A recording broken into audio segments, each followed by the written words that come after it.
The evaluation chamber of the northern citadel reeked of fear and desperation.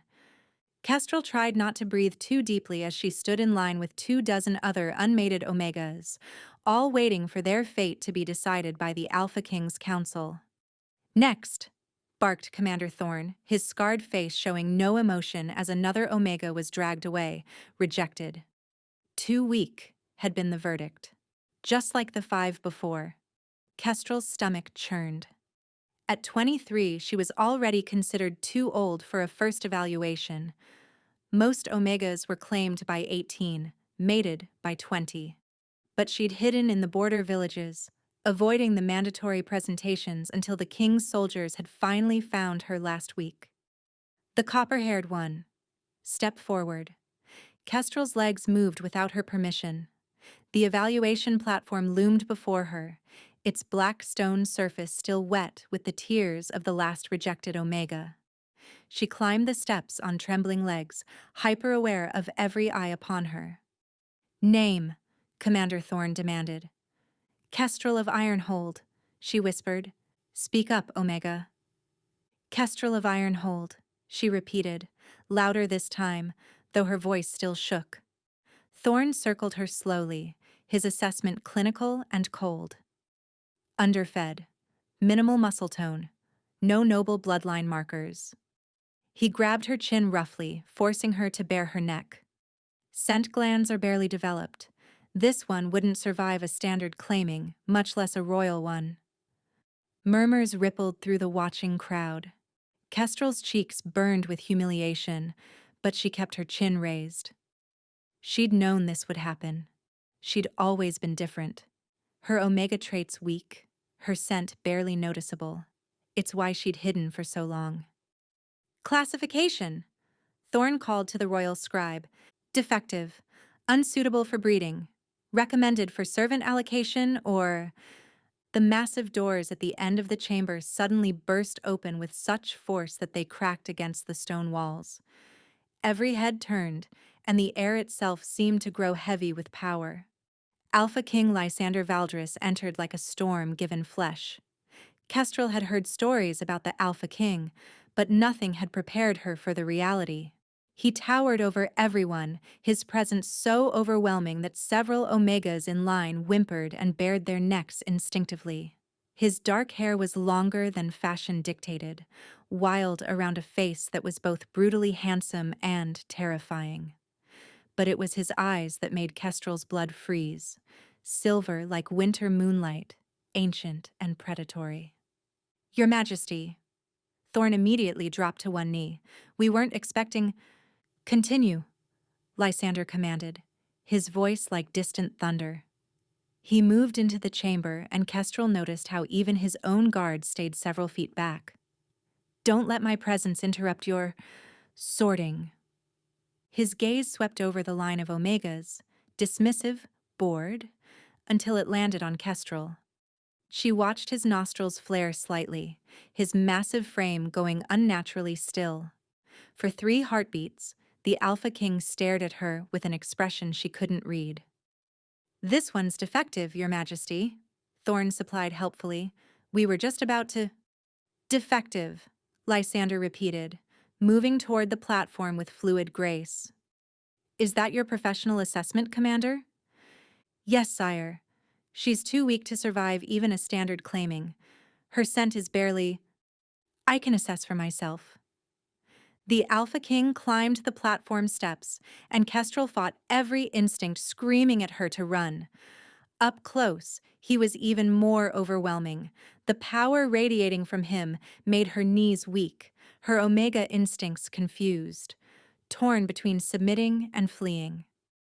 He circled her once, slowly, like a wolf studying prey.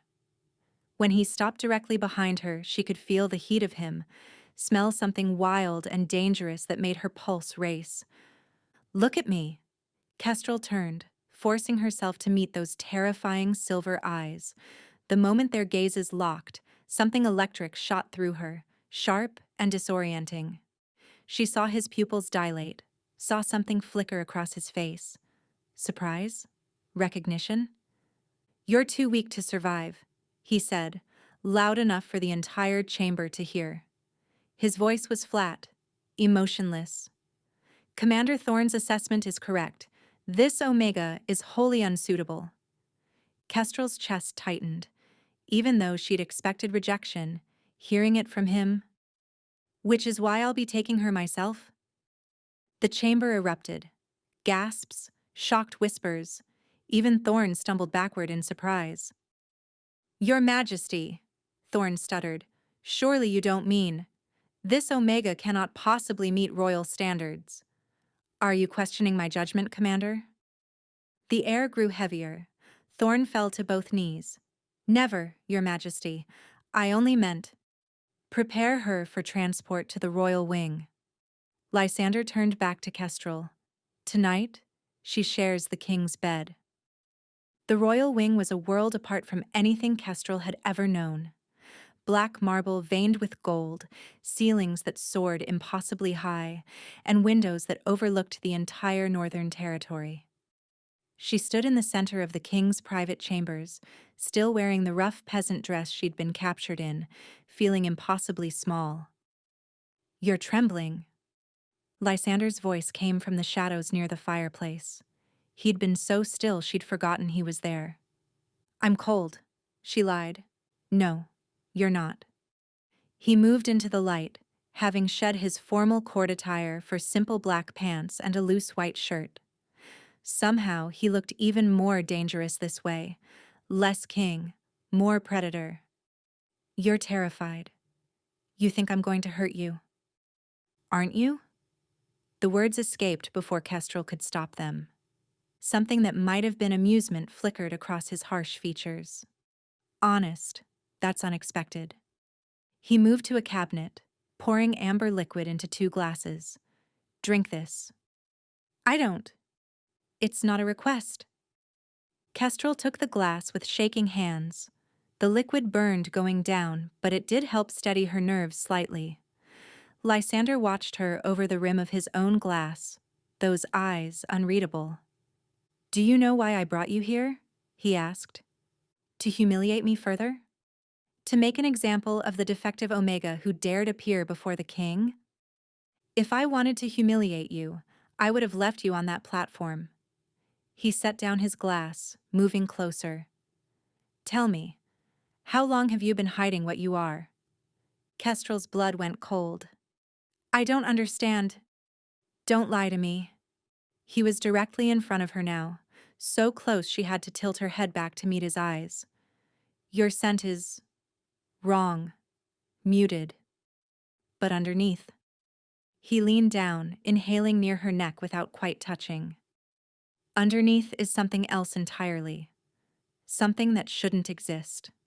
Please, Kestrel whispered, though she wasn't sure what she was begging for.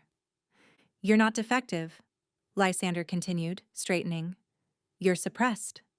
Someone taught you to hide your true nature. Who? No one. His hand shot out, gripping her chin, not painfully, but firmly enough that she couldn't look away. I said don't lie to me. I can smell deception. Tears burned Kestrel's eyes.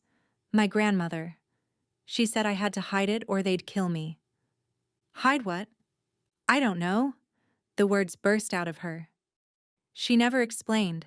She just taught me herbs to take, meditations to practice, ways to dim myself. She said if anyone knew what I really was. She broke off, a sob catching in her throat. Lysander released her chin but didn't step back. Your grandmother was wise. You would have been killed. Just not for the reason she thought. What do you mean?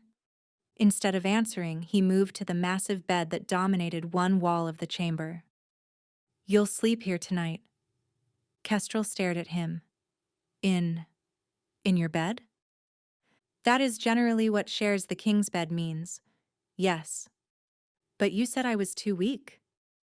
I said what needed to be said for the audience listening. He pulled his shirt over his head in one fluid motion, and Kestrel quickly averted her eyes from the expanse of scarred muscle. Something is hunting Omegas with unusual traits. 3 have been found dead in the past month. By declaring you defective and taking you myself, I've made you untouchable. You're protecting me? I'm investigating. He climbed into the bed, seemingly unconcerned with her presence. And you're going to help me understand what makes you different enough that someone wants you dead. But I don't know. You will. His eyes flashed in the firelight. Your suppressants are already wearing off. I can smell it. By tomorrow, maybe the day after, your true nature will reveal itself. And then, we'll both have answers. Kestrel remained frozen in place. Where do I sleep? I told you. Here. But we're not. I can't. The bed is large enough for 3 people. Stay on your side and we won't have a problem. When she still didn't move, his voice dropped to a growl. Unless you'd prefer I chain you to the floor? I'm told some Omegas enjoy that. Kestrel scrambled onto the far edge of the bed, still in her dress, pulling the covers up to her chin. The mattress was sinfully soft, the sheets finer than anything she'd ever touched. But all she could focus on was the presence of the Alpha King an arm's length away. What happens when my true nature reveals itself? She whispered into the darkness. For a long moment, he didn't answer. Then, that depends entirely on what you are. And if I'm something bad? Then you'll wish you really were just defective. Despite the threat in his words, exhaustion pulled at Kestrel. The day's terror, the stress of years of hiding, all of it crashed over her at once. Her eyelids grew heavy. She was nearly asleep when she felt it, a sharp, burning sensation in her chest, like something inside her was trying to claw its way out. She gasped, curling in on herself. It's starting, Lysander said quietly. Don't fight it. But the pain was growing, spreading through her veins like liquid fire. Kestrel bit her lip to keep from screaming, tasting blood. Then, as suddenly as it had come, the pain vanished. But something was different. The room seemed brighter, every sound sharper. And Lysander's scent. God's.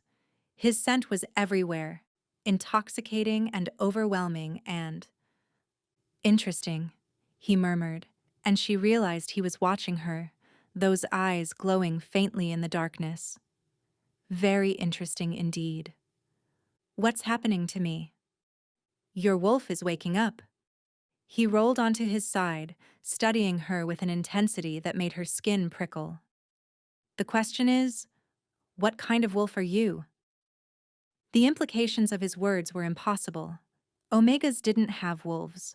Only alphas could shift. It was the fundamental law of their species. That's not possible, she whispered. No, he agreed, reaching out to brush a strand of copper hair from her face. The touch sent electricity through her entire body. It's not. Which is exactly why someone wants you dead. Kestrel woke to sunlight streaming through massive windows and an empty bed. The space where Lysander had slept still held his warmth, his scent, pine forests and winter storms, making her head spin. She sat up carefully, every nerve hypersensitive. You're awake, she yelped, spinning to find him standing by the windows, fully dressed in black leather and armor. How had she not heard him? Your senses are adjusting, he said, answering her unspoken question. You'll be disoriented for a few days. I feel like I'm burning from the inside. That's normal. He moved toward her with predatory grace. The servants left clothes. Bathe and dress. We have work to do. Work? Another Omega was found dead this morning. Same marks as the others. His expression darkened. Someone in my court is hunting your kind, and I intend to find them. Kestrel slid from the bed, immediately aware of how his eyes tracked her movement. My kind? You mean defective Omegas? I mean whatever you're becoming. He gestured to an adjoining door. The bathing chamber is through there.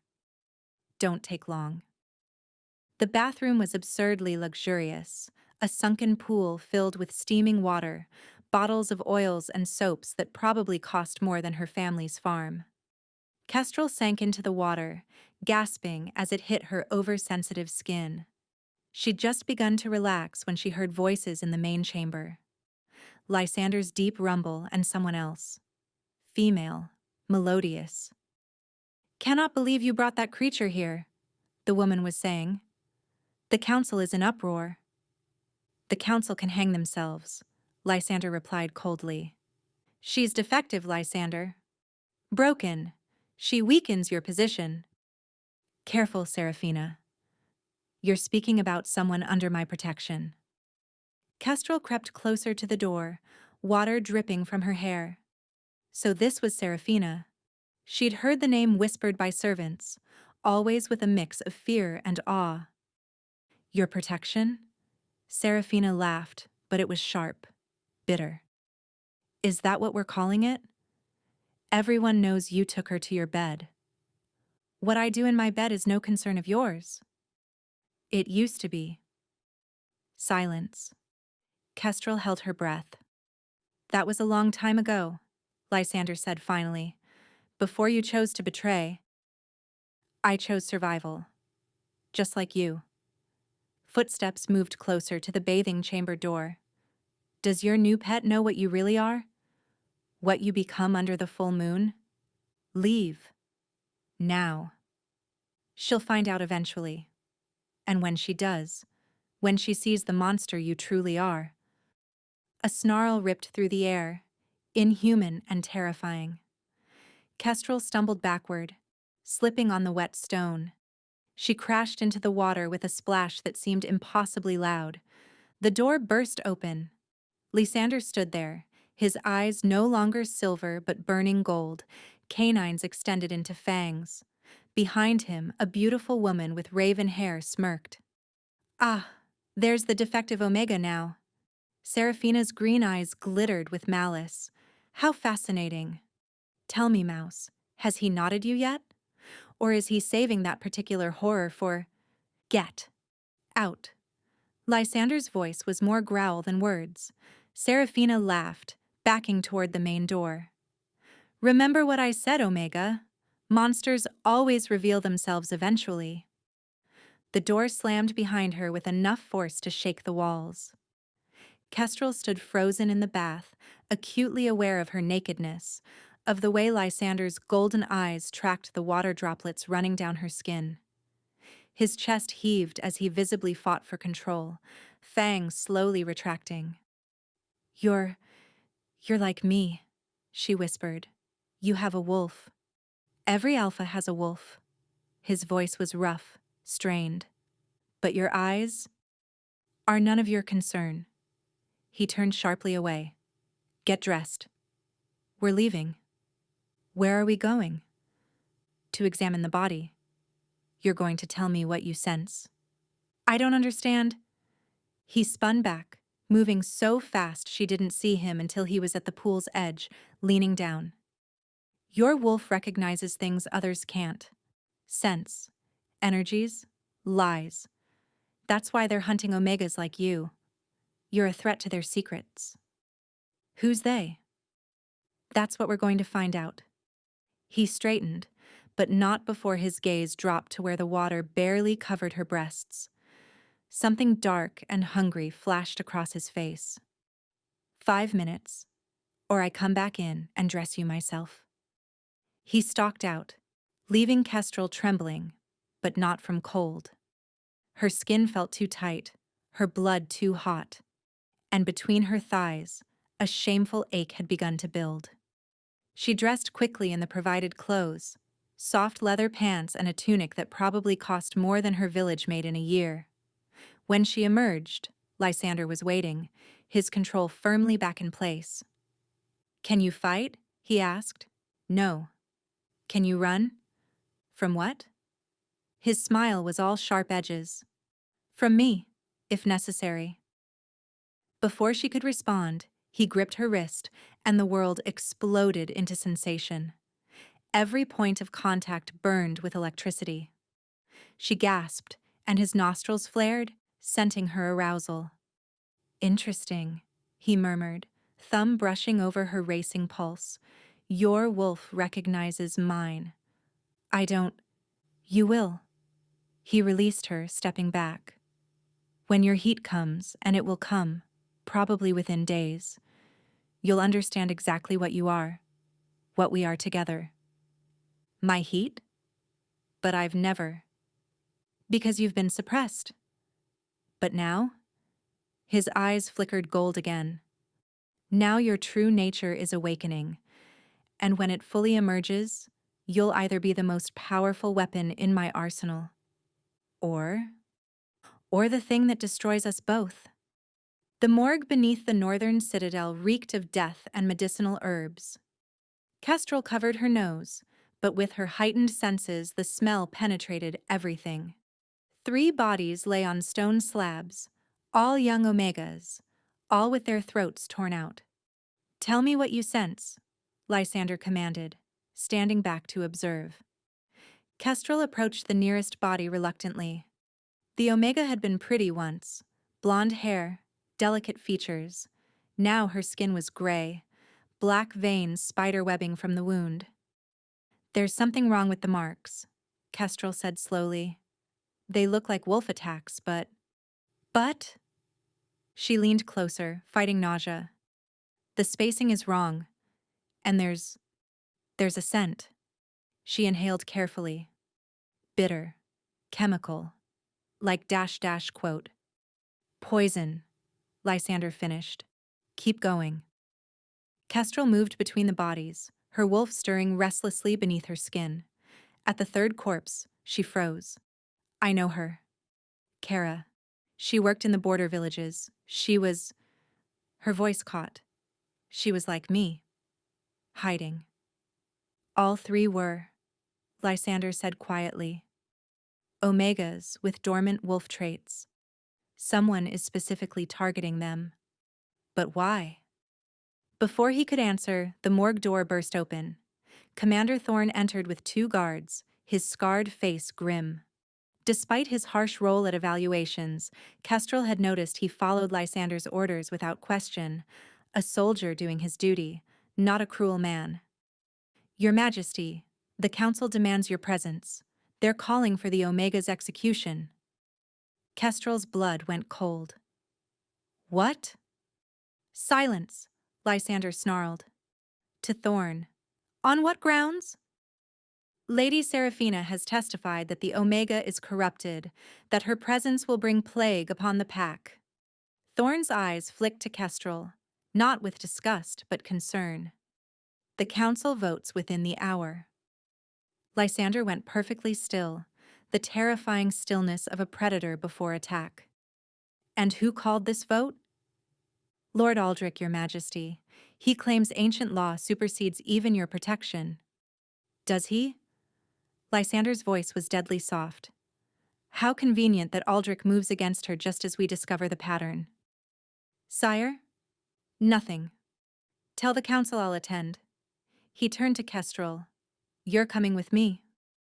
The council chamber was packed with alphas and betas, all radiating hostility. Kestrel stayed close to Lysander, acutely aware of being the only Omega present.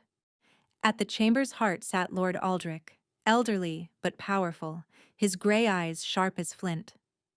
Lysander, Aldrich stood. We've tolerated your eccentricities, but harboring a corrupted Omega threatens us all. Corrupted, Lysander repeated. Define corrupted, uncle. Uncle? Kestrel stared. Lord Aldrich was the king's family? She carries wolf traits no Omega should possess, Aldrich declared. It's an abomination against natural law. Natural law, Lysander laughed coldly.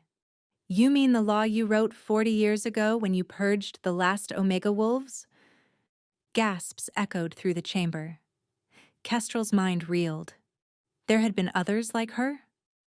They were diseased, Aldrich spat. Their existence upset the balance. Their existence threatened your power. Lysander moved forward, and every alpha in the room tensed. Omega wolves could sense lies, betrayal, corruption. They could identify traitors by scent alone. Tell me, uncle, what did you fear they'd discover? How dare you? I dare because 3 Omega Wolves are dead, killed by someone using poison, someone with intimate knowledge of our weaknesses. Lysander's voice rose. Someone in this very room is a murderer, and you want to execute the only witness who can identify them. She's not a witness. Seraphina stepped from the crowd, elegant in crimson silk.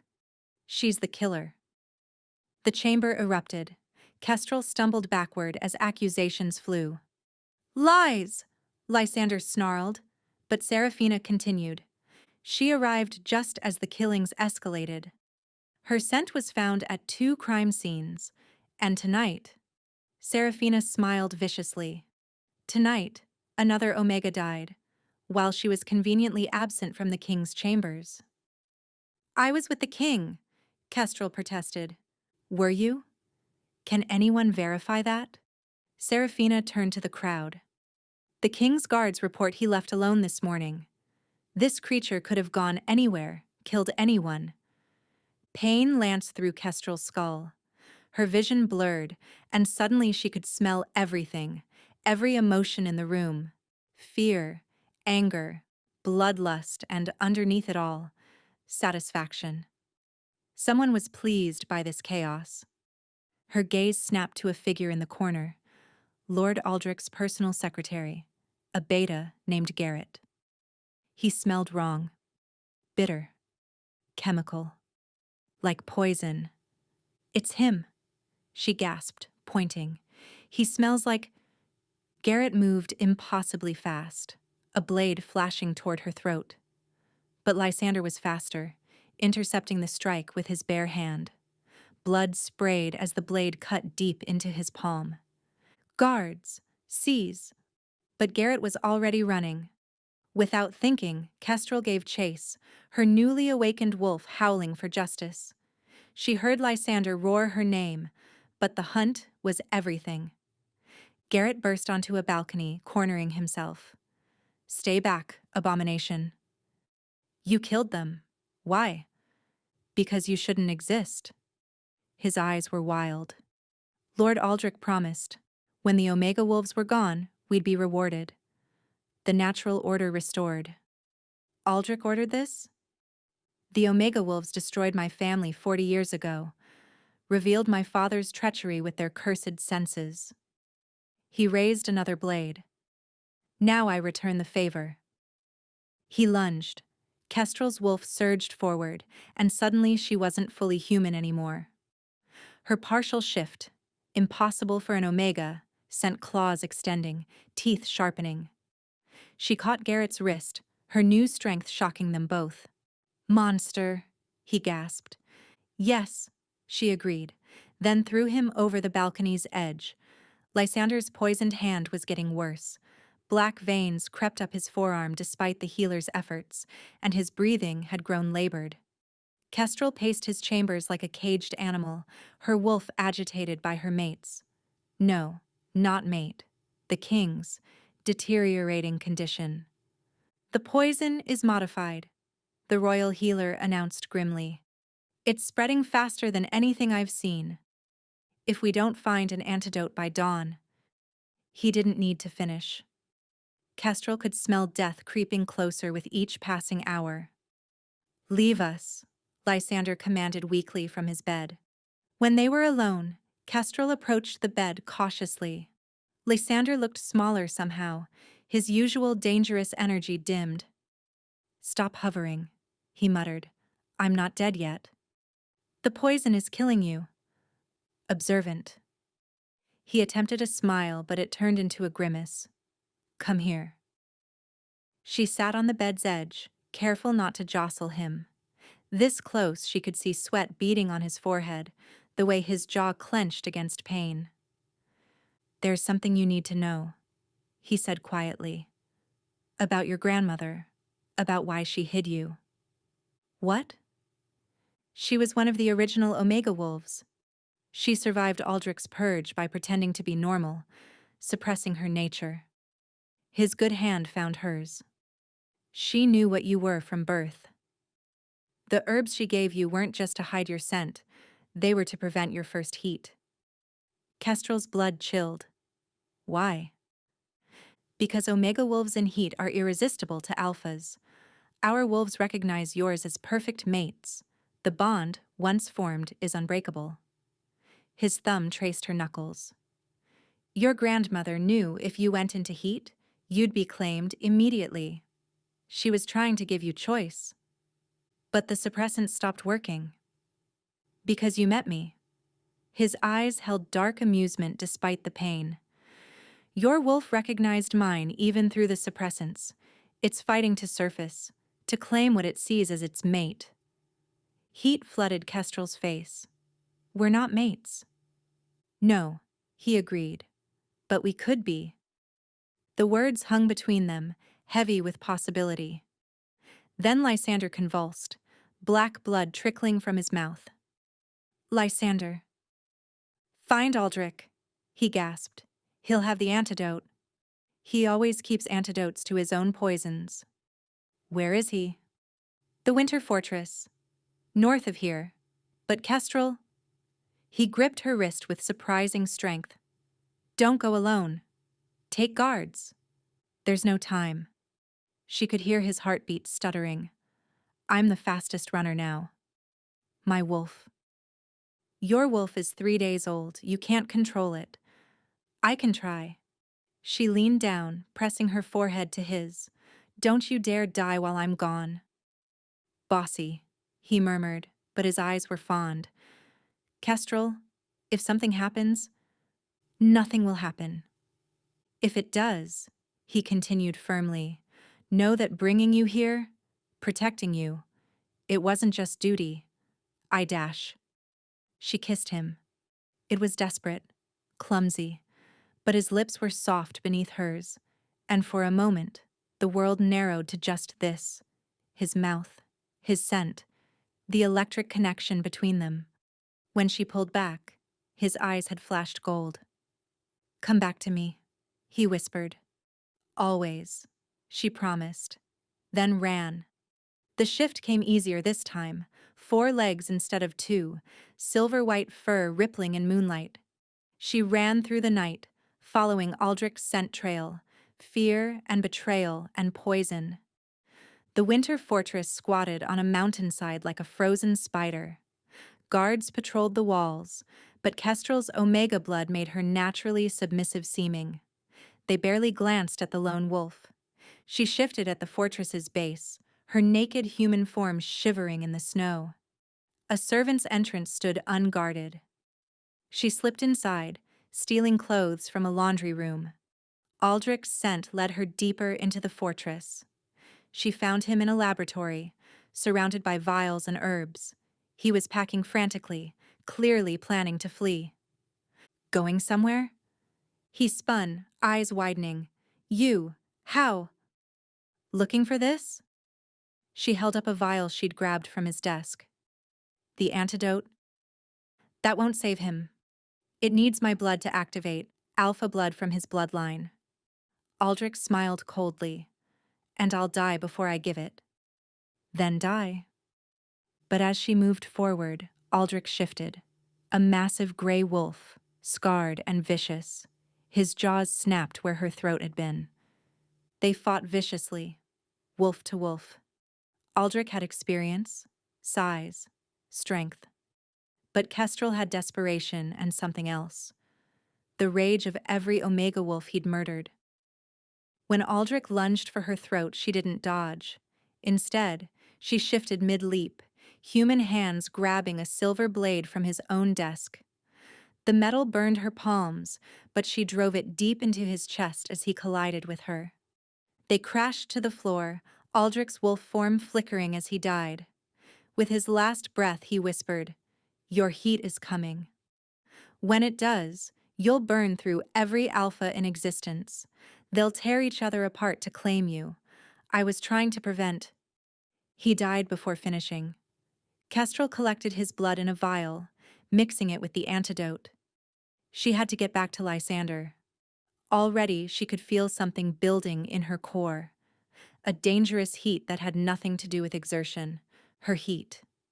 It was starting. And she was hours from home, surrounded by a fortress full of alphas, with the only antidote to save Lysander's life clutched in her burning hands. The run back was agony, not from exhaustion. Her wolf could run for days, but from the fire building in her veins. Her heat was coming fast, too fast, years of suppression making it violent in its arrival. Every alpha she passed on the mountain path turned to stare, nostrils flaring. By the time she reached the citadel's gates, she could barely think through the need clawing at her insides. Halt! A guard stepped forward, then stumbled as her scent hit him. His eyes went black with desire. Omega. She darted past him, but his howl of pursuit brought others. Soon, half the guard was chasing her through the corridors, their control shattered by her heat scent. Mine! One snarled, lunging for her. No, mine! Another tackled him, and they began fighting viciously. Kestrel ran faster, clutching the antidote.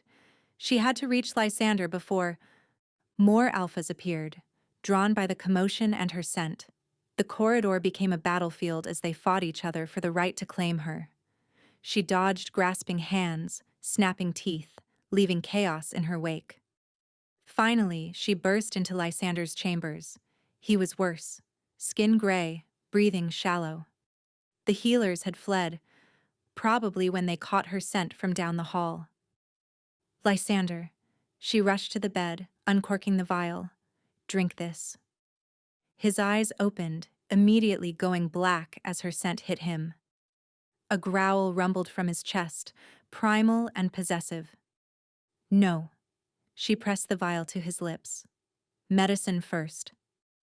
Drink. He obeyed, though his eyes never left hers. The moment the antidote hit his system, she could see it working. Black veins retreating, color returning to his skin.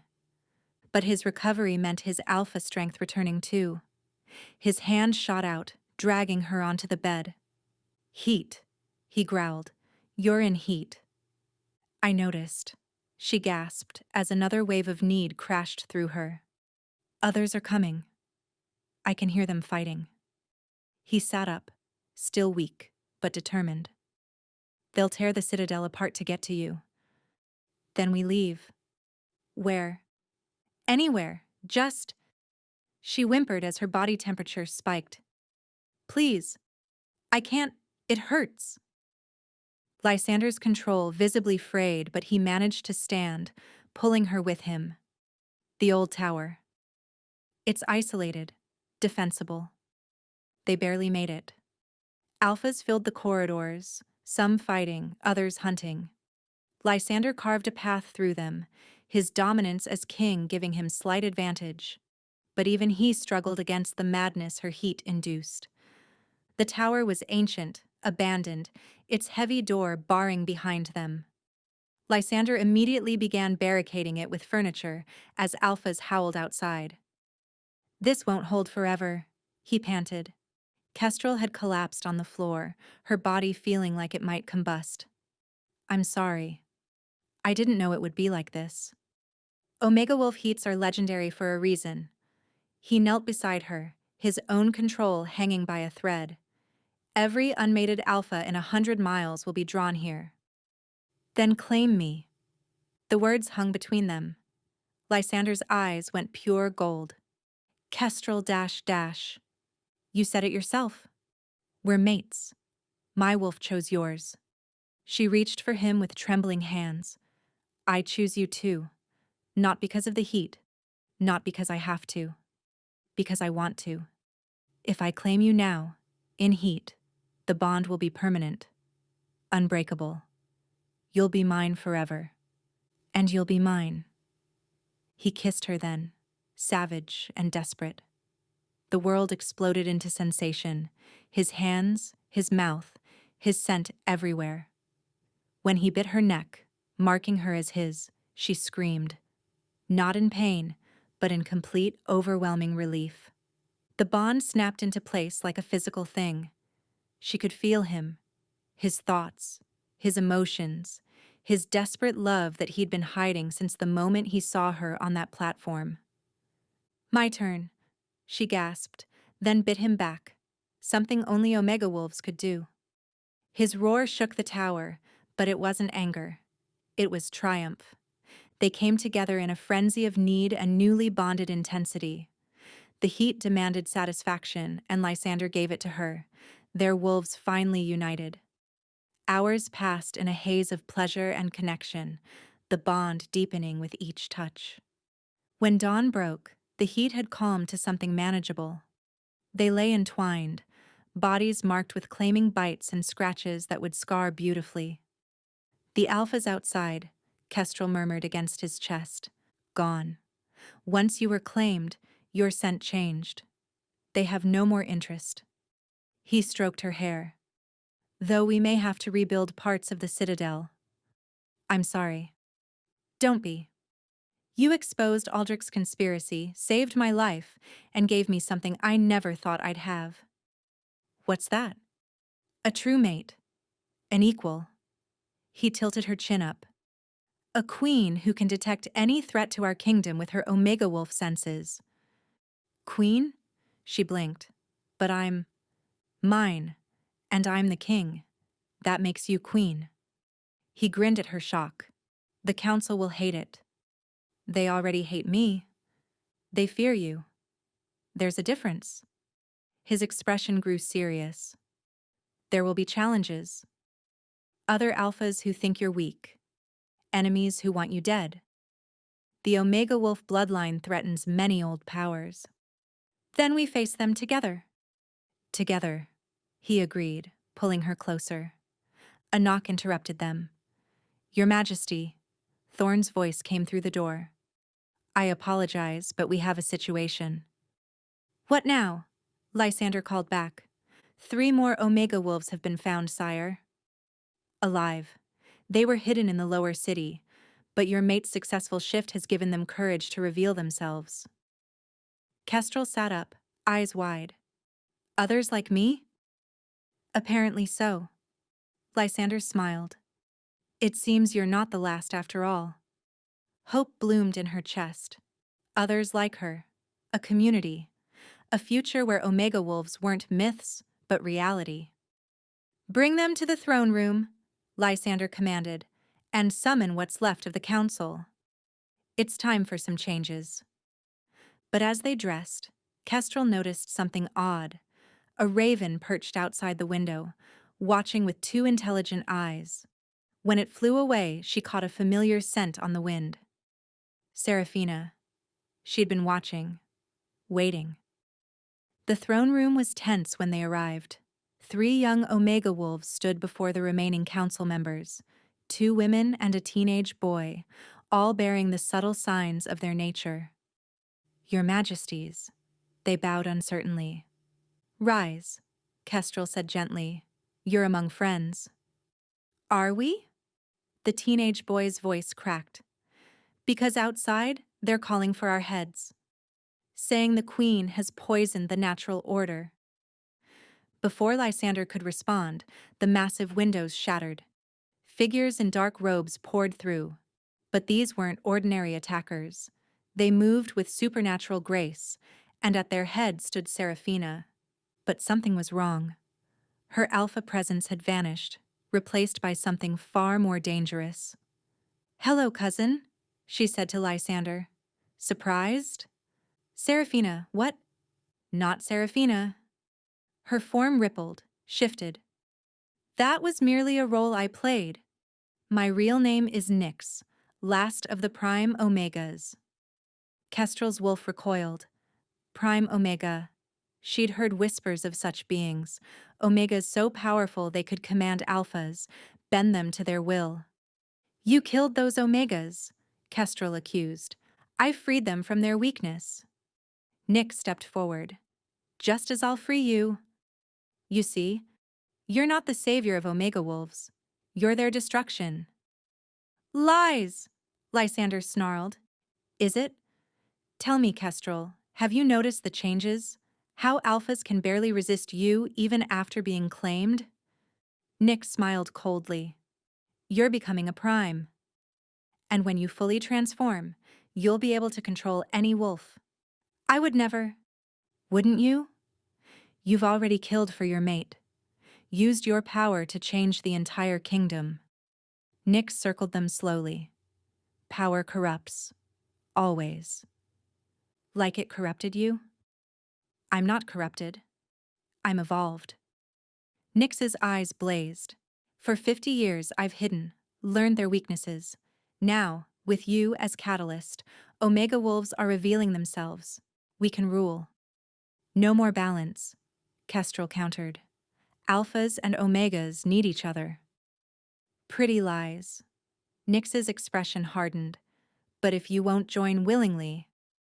She moved impossibly fast, a blade flashing toward Lysander's heart. Kestrel intercepted, the blade catching her shoulder. Predictable, Nyx said as Kestrel collapsed. Love makes you weak. Lysander's roar shook the throne room. He launched at Nyx, but she laughed, her power flaring. Kneel, she commanded, and Lysander dropped to his belly, whimpering. You see? Nyx stood over him. Even kings are helpless before a prime. No, Kestrel gasped. She could feel Lysander's humiliation through their bond. Let him go. Make me. Something snapped inside Kestrel. The rage, the pain, the need to protect. It crystallized into pure power. She rose, the poison burning away in the face of her transformation. Not into a wolf, into something else. Her form remained human but changed. Taller, stronger, eyes blazing with prismatic fire. The young Omega wolves gasped, dropping to their knees. Even Nyx stepped back. Impossible. The prime transformation takes years. Unless accelerated by a true mate bond, Kestrel said, her voice carrying new harmonics. Something you'll never have because you've forgotten the truth. We're meant to protect balance, not destroy it. She reached out with her power, not to control, but to free. Lysander rose, shaking off Nyx's command. Choose, Kestrel addressed Nyx's followers. Follow her into tyranny, or help build a world where all wolves are equal. One by one, they stepped away from Nyx. Fools, Nyx snarled. You could have been gods. We already are what we're meant to be, Kestrel replied. Wolves. Pack. Family. Nyx attacked with everything she had. Centuries of power focused into destruction. But Kestrel met her, channeling not just her own strength, but the willing power of every wolf in the room. When the light faded, Nyx lay unconscious, her power broken. Lock her in the null cells, Lysander commanded. Maybe someday she'll remember what pack means. As guards dragged Nyx away, Kestrel swayed.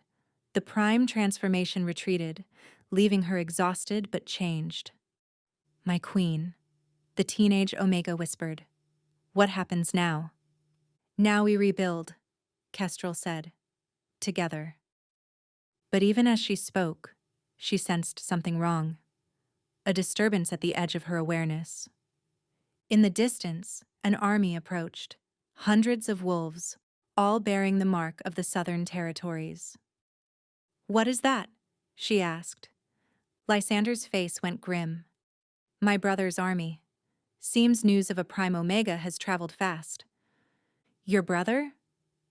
The one who believes Omegas should be enslaved, not elevated. He drew his sword. This isn't over.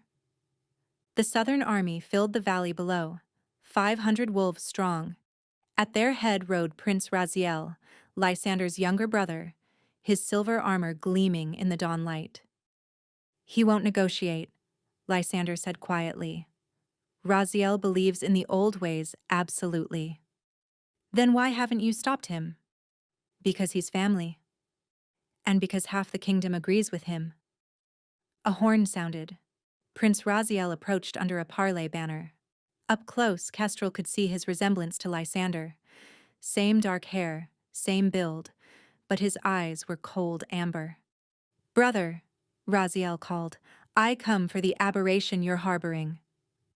You come for my maiden queen, Lysander replied. Turn back now. Queen? Raziel laughed. An omega cannot be queen, but a prime omega. His eyes found Kestrel with hunger. She's wasted on you. Under my rule, she'd learn her true purpose, which is to breed a new generation. Prime omega genes combined with royal alpha blood, our children would be gods. Bile rose in Kestrel's throat. I'm not breeding stock. You're whatever the strongest alpha makes you, Raziel replied. After I kill my weak brother, that will be me. You're challenging me? Lysander's voice was deadly quiet. Single combat, dawn tomorrow. Winner takes the kingdom and the prime. I accept, Lysander began. No, Kestrel interrupted. I accept. Both brothers stared. The law states the challenged party chooses their champion, Kestrel said. As queen and the one being fought over, I choose myself. Raziel's laugh was cruel. You'll die in seconds. Then you have nothing to fear. When you lose, you submit completely. And when you lose, your army disbands, and you accept Omega Wolves as equals. Done. As Raziel's army withdrew, Lysander gripped her shoulders. He's trained since birth. And I'm a prime who can sense his every move. She touched his face. You still love him. You'd hesitate, and he'd kill you for it. And you think I can watch him kill you? He won't. She pressed her forehead to his. Trust me. That night, Kestrel trained with the young Omega Wolves. We're not fighters, Mira protested. We're survivors. Sometimes that means fighting. Kestrel demonstrated a partial shift. Our strength isn't brute force. It's adaptation, speed, instinct.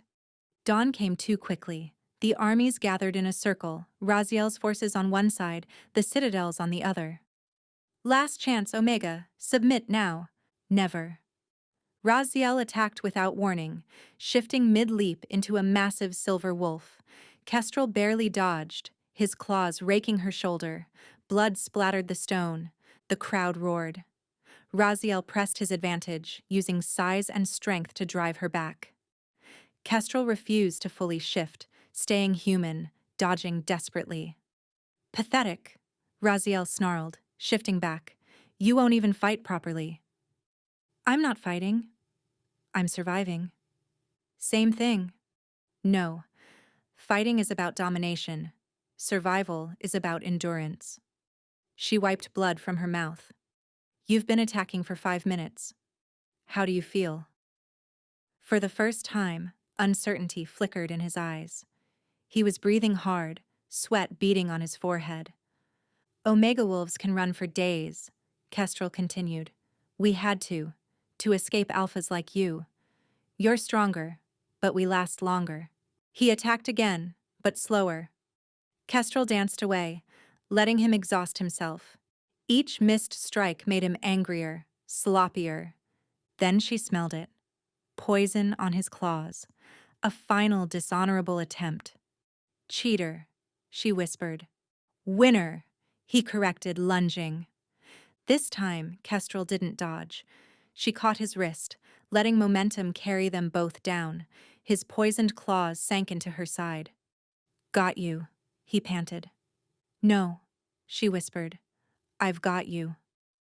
Her transformation wasn't into a wolf. It was into her prime form.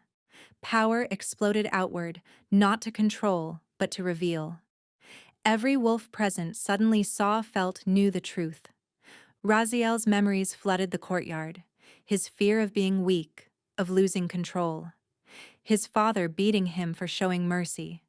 The night he'd cried after his first kill, swearing never to be vulnerable again. Stop, he gasped, but Kestrel went deeper, showing everyone not just his cruelty but his pain, the scared child beneath the tyrant. You're afraid, she said gently. Afraid that if omegas are equals, alphas become worthless. We are worthless, he broke, tears streaming. Without our strength, What are we? You're more than your strength. She released him, standing despite the poison. You're protectors, partners, pack. Your worth isn't in dominating others, but in lifting them up.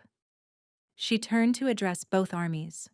This is what we are, all of us. Not alphas or omegas, not rulers or slaves. We're wolves, we're family, and families don't tear each other apart. The young omega wolves stepped forward.